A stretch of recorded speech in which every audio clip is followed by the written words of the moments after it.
never seen a guest like this 14 years on this show, Yeah. but I've never seen anyone go, no, I need to talk. All right. I need Let's to talk. give him the chance to talk. Let's give him all the window and the oxygen he needs behind one of our microphones. Pass us over to you. Our next guest will tell us how this time next year, Rodney, will be billionaires. He is the entrepreneur who went from selling conkers for pennies to companies for billions. His new book, How to Make a Billion in 9 Steps, is out now. So please welcome the very sharpin' Richard Harpin. All right, let's hear it for Richard Harpin.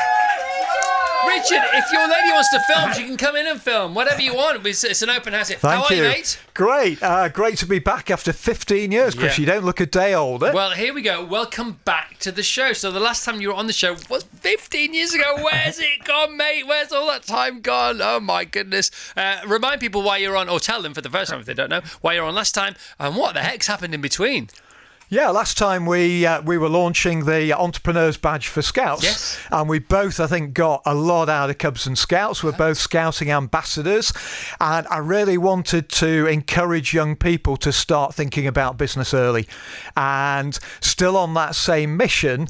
And actually, 60% of school kids say, I'd like to run my own business. Yeah. Only 16% do. And enterprise is only talked about in the classroom at school in 34% of schools. And you know about all this because you appear at seminars and webinars, and you've got a great talk on business. You've got a great talk on how to build a billion. It was called, wasn't it? First, how to build a billion in 9 steps. Now it's how to make a billion in 9 steps. So you know about all this stuff. Are more people taking up arms as far as starting businesses is concerned because it's easy to do so with Instagram and influencing and things like that? I think there's never been a better time to start a business. You can get a Shopify website up and running in 24 hours. In my time, running a mail order fishing tackle business in my teens, no such thing as the internet or websites, and it was mail order and then a pop-up stand at the local game fair once a year. So it is much easier now. What was your first experience of scaling? Of scaling, Yeah. I think it was really probably my mail order fishing tackle business. So give us the biggest sort of difference between one day and the next day. It was going from a postal business to a retail business at the game fair, Right. selling my high-coloured fishing flies and fly tying materials. And the stand would be descended on by tens of thousands of fishermen and their wives and girlfriends and sisters. Yeah. And those wives and girlfriends and sisters said, "Ooh, those fishing flies would make nice earrings." So it was my market research done, Yeah. off with the end of the hook, Yeah. on with kidney wires, Yeah. and I was going to call these earrings danglers, Yeah. and somebody said, "Richard, you can't call them danglers. That infers something unseemly and organic." Yeah. And I suggest you call them hookers. Which you did do, and that got you into the papers, didn't it? It did, yeah. With my £100 marketing budget, hookers set to hit UK high streets, Yeah. and these earrings became a craze with teenage girls for about 9 months, and then it all died. All right, so the £4.5 billion company that you sold, did you start that with £50,000? Is that a true story? Yeah, I'd been working at Procter & Gamble in marketing, still thinking about, I want to be an entrepreneur, what's the big idea? Wanted to keep my hand in. And with a business partner, we were buying properties in Newcastle upon Tyne, refurbishing them, letting them to young professionals by the room, 40 quid a week. And you know what the biggest problem was? Always on a Friday evening, they'd ring up and say, "There's water pouring out of a radiator," or "We've got a block drain in the backyard," and we could not get a Geordie plumber for love nor money on a Friday evening. They're all out drinking. Yeah. And so we thought, that's the big idea. We'll set up an emergency plumbing business. We'll call it A1 Fast Fix to get in the front of Yellow Pages. We put our life savings into it, 50,000 quid. And it didn't work. Literally, Right, okay. saw our life savings going down the drain There's a in twist 6 in the months. tale. So what happened next? We ran out of money. Right. Christmas 92, the bailiffs arrived, unpaid VAT bill, Right. had to borrow money from my mother, put some debt on credit cards, and a friend lent us 15,000 quid, and we paid the VAT bill, and we thought, there's got to be an idea here, but we've got the wrong idea, and we need an investor. We went around all of these water companies that were being privatised back in the 1990s, said, we've got this fantastic plumbing business in Newcastle, do you want to invest? And they all said no, with one little exception, a little water company north of Birmingham, and they said, we'll put in £500,000, but we want half the business. One of the lessons from my book is get an investor, but not like I did. When you've run out of money, you want to do it in a position of strength. So we got the investor, grew the business, still hadn't got the right business model. Step number 1 in the book is copy and pivot. And we're taught at school that copying homework is bad, but in business it's good. I found a business model in Surrey run by a little water company, plumbing insurance cover for £50, copied the idea, improved it. I added in drainage cover, and with the last £10,000 before the business went bust, having gone through £500,000 of the water company's money, we sent out a mail shot, 1,000 leaflets, and 38 people sent in the cheque for £50, a 3.8% take up from direct mail. I remember getting on my office desk in front of the 23 people that thought the business was about to be closed down and said, yes, we did it. We've made it. Oh my and that gosh. was it. Almost the rest is history. And 30 years later, the business got bought for £4.1 billion. Okay, so epic author and CEO of Homeserve, Richard Harpin, is talking to us now. This book is How to Make $1 Billion in 9 Steps. He's done loads of podcasts. He's done loads of seminars. It's all on YouTube. I watched loads of him yesterday after the cricket. Simple lessons for making extraordinary wealth. And the 9 steps are copy and pivot, number 1. Number 2, find an investor. Number 3, get some coachment, which is a combination of coaching and mentoring. That's right. So that's coachment. Number 4, bricks and clicks and paper, which you just talked about. Number 5, hire your replacement, which is great. We'll get into that in a sec. 6, go global with locals. Number 7, evolution, not revolution. Number 8, follow a not to-do list. That's a good one. And number 9, hone your character. So give us the highlights, if you don't mind, of, first of all, let's go for hire your replacement. So this is hire the best people, and this doesn't mean hire the person you want to take over because you're going to leave. It's hire your future replacement because they're so good. Is that right? Yeah, I think it's the hardest thing for an entrepreneur to do, to say, actually, let's admit there's somebody that would be better at running the business than me. Yeah. I realised that 8 years into Homeserve, hired a guy that came in and ran business development for a year. He did a really good job. Called him into my office and said, Jonathan, you're promoted. I'm giving you my job, MD of Homeserve UK, when we were only a UK business. That then meant I could work on the business, not in the business, and started thinking about, I wonder whether Homeserve would work in a foreign country. Yeah. So you could zoom out and sit on top of the mountain. Yeah. Because running a business is a real talent, isn't it? It's a real talent. And people who start businesses aren't necessarily the best at running the business. Exactly. There is a founder's phase where the founder's got to be there to prove out the model, start scaling it, and then you need to have the courage to say, bring in somebody that's a lot better than me at running the day-to-day, then I can focus on the bits of the business that I'm really good at. Yeah, no, it's so That important. might be the product design, it might be the sourcing. In my case, it was a sort of the ideas and then developing internationally. Right, so I'm going to skip a chapter. I'm going to go to chapter 6, go global with locals. So this is, you're in America, you're doing really well, you got an English manager, a British manager, and the Americans say, yeah, no, he's great, he's really talented, but you need an American, and here's why.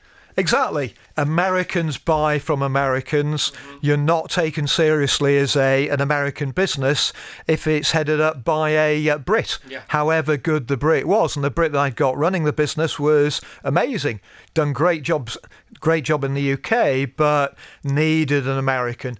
And also, we needed to be in the right part of America. If you're a British business, be East Coast. So then only the 5-hour time difference. So be in Boston, New York, or Washington. Exactly. It's crazy, isn't it? And so we moved to northern New York, hired a great American in 2010 when Homeserve had been there for 7 years. We were still only making $10 million annual profit. Tom Rusin. Only. only. Only But Tom $10 Rooson million is there a year. 15 years later, Yeah. and Homeserve North America made $250 million annual profit last year. The power of hiring locals. Yeah. Chapter 8, skip another one, a not-to-do list. So Eliud Kipchoge talks about, the great runner. He talks about the most important vitamin. Is it vitamin A, B, C, D? He says vitamin N, and that means no. So it's saying no to things that will take you away from what you really want to do. This is not dissimilar, is it? The not-to-do list. It's much harder to say no than it is to say yes. I think particularly for those of us that want to do lots of stuff, that are entrepreneurial, lots of ideas. And I think most successful people, if you ask them, do you have a to-do list? They would say, yeah. We all need to keep a list of stuff that we've got to do today and this week. Yeah. But how many people have a not to do list? And it's not many.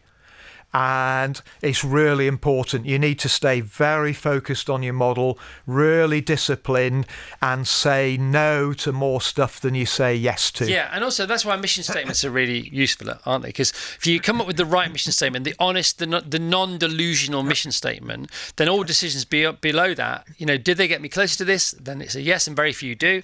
And did they get me further away from this or delay this? If it's a no, then you just don't do it. It's a very simple way of going Exactly, and about that things. mission statement should be answering 3 simple questions in no more than 20 words. Yeah. So if you think about that, question number 1, Yes. what are you passionate about? And that will normally be your purpose. Mm-hmm. Second one is, what can you be the best at? Your unique selling proposition. You need to be slightly better than the competitor. Yeah. And then thirdly, particularly important because I'm a Yorkshireman. We're both from the north. Yes. And we know the value of money. So the third one is, what's your economic engine? How are you going to make money out of your business? Answer that question in a sentence of no more than 20 words. Yeah, and if you can't, there is no answer and you're asking the wrong question. And when you do, and get your team to do it, when you've written that down, socialise it with everybody in the business. Yeah. And then every day they say, is what I'm doing today or this week or this month or this year, Yeah. does it fit with that mission statement? Yeah. And if it doesn't, then stop doing it. Yeah. Put it on your not-to-do list. Or red team it. Exactly. When you get one team Yes. to ask the other team to test each other out. That's always fun. And it can be fun. It can also be quite conversational, but it doesn't matter because you get success is what you're aiming for here. Right, hone your character, also very interesting. Let's just go to, let's reverse engineer the £4.5 billion business story. Yep. So you have actually, sitting here now in front of me, you, Richard, have sold a business for £4.5 billion. £4.1 billion. Sorry, 4.1. Only Yep. 4.1, sorry. Okay, what does that feel like? It felt good. It felt good. but- Thank God for that. It felt but- good. Not great. Not great. Not great, Jim Collins, good because- to great, good to good. Because it took me too long and I made far too many mistakes. Still did it though. And instead of sort of congratulating myself and my team, Oh I my thought gosh. I spent 3 months after I sold the business in 2023 looking back and saying, Oh, no. there's 9 things I know now that I wish somebody told me at the start of my journey. yeah. If I had, we could have got there in 15 years, not 30. But you are where you are. But you know. that, Chris, is why my duty now Yes. is to get those 9 steps out to every proper business, Yeah. small business, medium-sized business, and say, make less mistakes than me, read the book.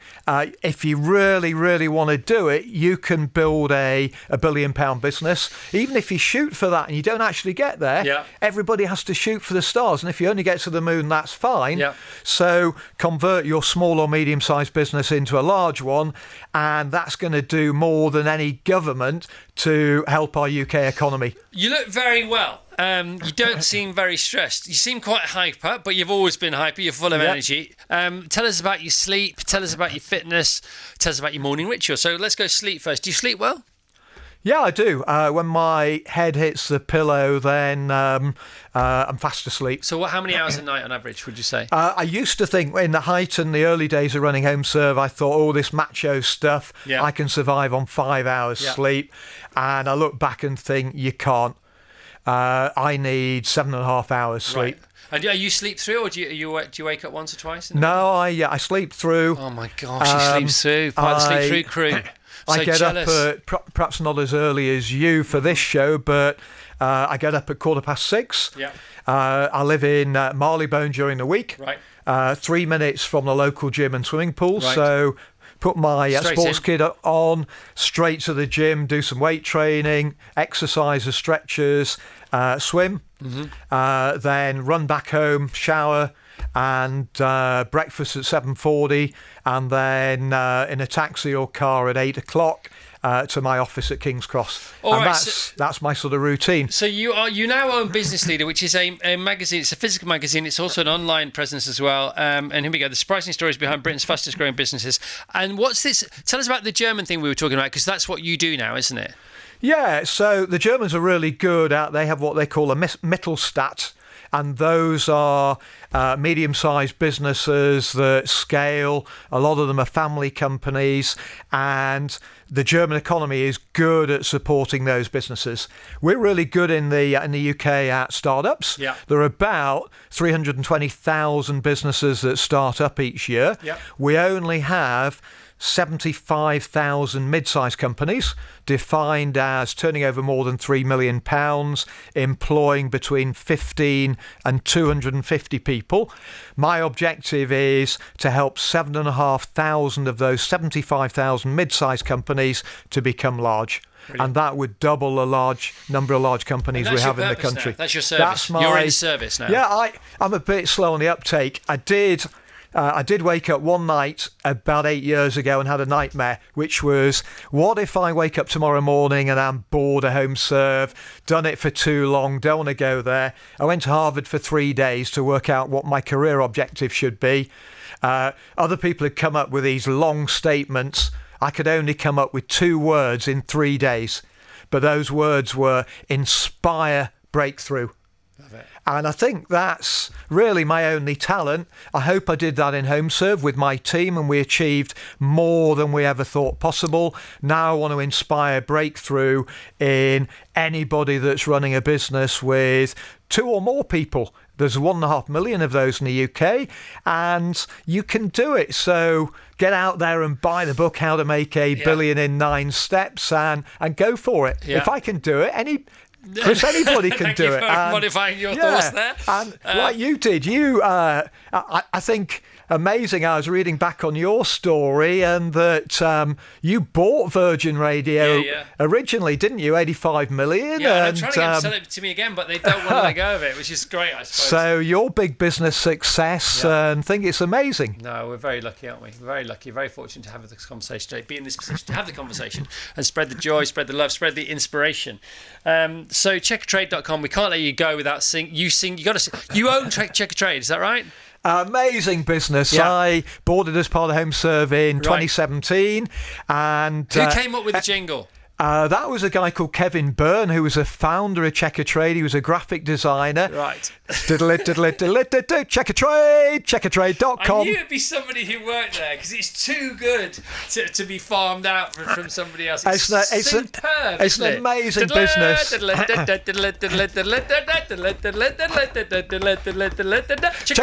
Checkertrade.com. Brilliant. You know the power of jingles. Yeah, mate. That's an amazing business that we want to turn into the marketplaces I most admire in the UK are Auto Trader and Rightmove. Yeah. Checkertrade is going to be the next one of those, a platform for Nathan, finding tradespeople. CEO of Auto Trader? I do, yeah. Yeah, I know Nathan really well. Yeah. Okay, let's hear it for Richard. Here we go. Richard Harpin. How to make a billion in 9 steps. They're simple, but that doesn't mean they're easy. Simple does not mean easy. All right. Thank you very much, Rich. Cheers, man. Thanks, Chris.